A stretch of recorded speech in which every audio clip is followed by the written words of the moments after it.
IDDQ सम्मेलन 2025 का आयोजन 12 सितंबर से 14 सितंबर तक जबलपुर में। भारतीय डॉक्टर एवं त्वचा विशेषज्ञ नकली चिकित्सा के विरुद्ध IDDQ 2025 का सम्मेलन जबलपुर में 12, 13 व 14 सितंबर को आयोजित किया जा रहा है, जिसमें 12 सितंबर को कार्यशाला सुखसागर मेडिकल कॉलेज एवं पांडे हॉस्पिटल के द्वारा आयोजित की जाएगी एवं 13 व 14 सितंबर को मुख्य सम्मेलन शानन एलिजे होटल में आयोजित किया जाएगा। पत्रकार वार्ता में जानकारी देते हुए सेक्रेटरी डॉक्टर अमरेंद्र पांडे ने बताया कि देश के 20 प्रदेशों से त्वचा विशेषज्ञ इस सम्मेलन में सम्मिलित होंगे। इस सम्मेलन में केवल पंजीकृत और योग्य त्वचा विशेषज्ञों के लिए ये सम्मेलन निम्न विषयों को कवर करेगा, जिसमें इंजेक्टेबल एवं लेजर, ऊर्जा आधारित उपकरण एवं वसा कमी, एंटी एजिंग एवं बाल झड़ने की दवाएं, यौन चिकित्सा एवं HIV रोकथाम की दवाएं, पुनर्जनन एवं वजन घटाने की थेरेपी, विशेष नकली चिकित्सा विरोधी एवं कानूनी सत्र, कानूनी अंतर्दृष्टि एडवोकेट शिवेंद्र पांडे एवं एडवोकेट संकल्प कोचर, वित्तीय अनुपालन एवं GST सत्र आशीष जैन संबोधित करेंगे। सम्मेलन में विशेषकर नकली चिकित्सा विरोधी एवं वजन घटाने की दवाओं पर चर्चा professor doctor BA Bhardwaj, doctor Parimal Swami एवं डॉक्टर अभिषेक श्रीवास्तव करेंगे। नकली, फर्जी एवं झोला छाप चिकित्सा के विरुद्ध संघर्ष को सहयोग। सम्मेलन की संपूर्ण आय सीधे त्वचा चिकित्सा में नकली चिकित्सा के विरुद्ध सर्वोच्च न्यायालय में चल रहे केस को सहयोग हेतु दी जाएगी। शैक्षणिक मान्यता। मध्य प्रदेश मेडिकल काउंसिलिंग ने सम्मेलन को 6 क्रेडिट पॉइंट्स मान्यता प्रदान की है। IDDQ सम्मेलन 2025 भारतीय त्वचा चिकित्सा के इतिहास में ऐतिहासिक मूल साबित होगा, जहां वैज्ञानिक प्रगति और नकली चिकित्सा के विरुद्ध सामूहिक संघर्ष साथ साथ चलेगी, साथ ही वैश्विक सहयोग को भी प्रोत्साहन मिलेगा।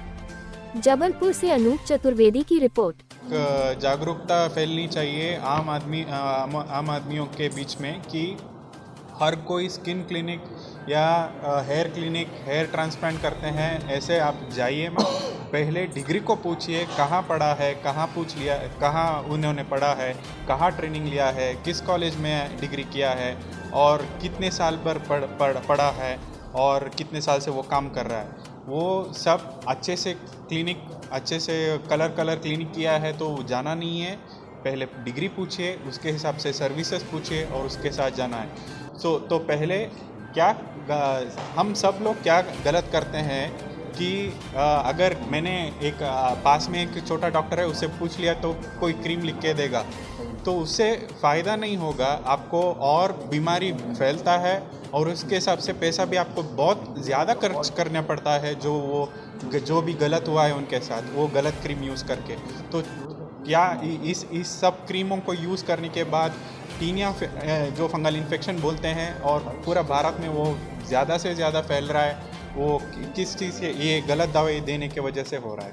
तो सब आम जनता को ये समझना चाहिए क्या कौन दे रहा है क्रीम, ये डर्मेटोलॉजिस्ट है कि नहीं है, उनके पास डिग्री है कि नहीं है, और जो झोला जाप दे रहे हैं उनसे क्रीम नहीं या treatment, skin treatment, hair treatment नहीं करवाना है। तो उनको ध्यान देना पड़ेगा, नहीं तो उनको ही पहले से जो खर्च करना पड़ता था उससे 10 गुना खर्च करना पड़ता है। तो उनको ये समझ में रखना चाहिए। नाम बताओ। मेरा नाम डॉक्टर अक्षय समगानी है, बेंगलोर से हूँ मैं। Thank you. डर्मेटोलॉजी। मैं डॉक्टर अमरेंद्र पांडे, राष्ट्रीय सचिव IDDQ का आपका इस पत्रकार वार्ता में बहुत बहुत स्वागत करता हूँ। हमने ये IDAC मतलब जो फर्जी चिकित्सक हैं, नकली चिकित्सक हैं, झोला छाप हैं, उनके खिलाफ जबलपुर से ये मुहिम चालू करी है। 20 प्रदेशों से लोग इस IDAC समिट में शामिल होने आए हैं।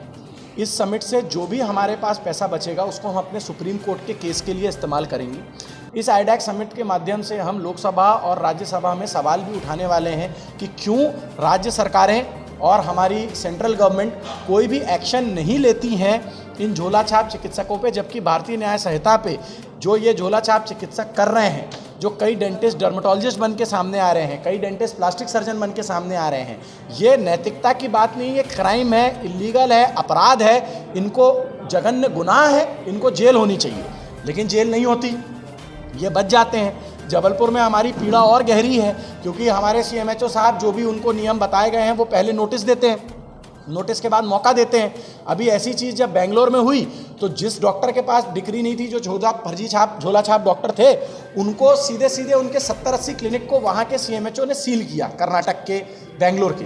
बट हमारे मध्य प्रदेश में 2023 में कोर्ट केस लगाया हमने, हम तो कोर्ट तक चले गए, कोर्ट में वो तारीख पे तारीख लेते जा रहे हैं। डर के मारे उनने हर डिस्ट्रिक्ट में एक एंटी क्वैकरी मतलब झोला छाप के खिलाफ एक कमेटी बनाई, जो कि बनानी जरूरी थी संविधान के हिसाब से, बट वो कमेटी की कभी कोई मीटिंग नहीं होती है, कोई एक्शन नहीं होता। हमने 30 झोला छाप की लिस्ट दी CMHO साहब को, उसमें से उनने एक भी क्लिनिक सील नहीं करी, कुछ वो बीच में सील करते हैं फिर खोल देते हैं। तो हम ये सब बात लेके कोर्ट में जाने वाले हैं। CMHO साहब मदद हमारी ज़रूर करते हैं, बट उनके ऊपर पॉलिटिकल प्रेशर आ जाता है, नेताओं के फ़ोन आ जाते हैं और उसके बाद वो आगे एक्शन नहीं ले पाते। हम इस स्टेज के माध्यम से बताना चाहेंगे, ये लड़ाई डॉक्टरों के लिए नहीं है, ये आपके मरीज के हित में है, क्योंकि जिस हिसाब से TB फैल रहा है, संक्रामक बीमारियां फैल रही हैं, लेप्रेसी फैल रही है, कुष्ठ रोग फैल रहा है, सरकार कुछ नहीं कर पा रही। करोड़ों रुपए आपके हमारे टैक्स पेयर के और आपके रिश्तेदार इन संक्रामक बीमारियों से मर भी रहे हैं, उनको डिसेबिलिटी भी हो रही है जिंदगी भर के लिए। कोई की लंग खराब हो जा रही है, कोई की चमड़ी, कोई की हड्डी,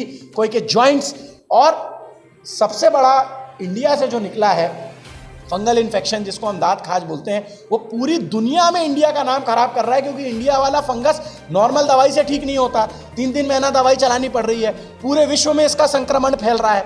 वो दिन दूर नहीं है जब इंडियन आदमी को, जैसे पुराने जमाने में पहले क्वारंटीन किया जाता था, निवस्त्र करके नहलाया जाता था अमेरिका के एलिस आइलैंड में, वैसे ही अभी दुष्व्यवहार हमारे साथ सबका ही होगा, क्योंकि हम अपने कम्युनिकेबल डिजीज को कंट्रोल नहीं कर पा रहे हैं। ये मैसेज हम दे रहे हैं। AAD के माध्यम से हमने पत्र भी लिखा है, अमेरिका को भी हम कांटेक्ट कर रहे हैं, WHO को भी हम कांटेक्ट कर रहे हैं कि सब लोग जागो और भारत की सरकारों को भी जगाओ, नहीं तो वो दिन दूर नहीं है कि इस झोला छाप डॉक्टरों की वजह से ऐसी बीमारियां फैल जाएंगी जो इंडिया से पूरे विश्व को बीमार कर। क्या आपने कोई ऐसा हेल्पलाइन नंबर भी आपके साथ? जी, मैंने, हमारे संगठन ने helpline number command centre Jabalpur के GS कॉलेज में बनाया हुआ है, 1 साल से चल रहा है। उसमें 102 कंप्लेंटें मिली, वो हमने पूरे भारतवर्ष की अलग अलग सरकारों को, सेंट्रल गवर्नमेंट को भेजी, कुछ नहीं हुआ।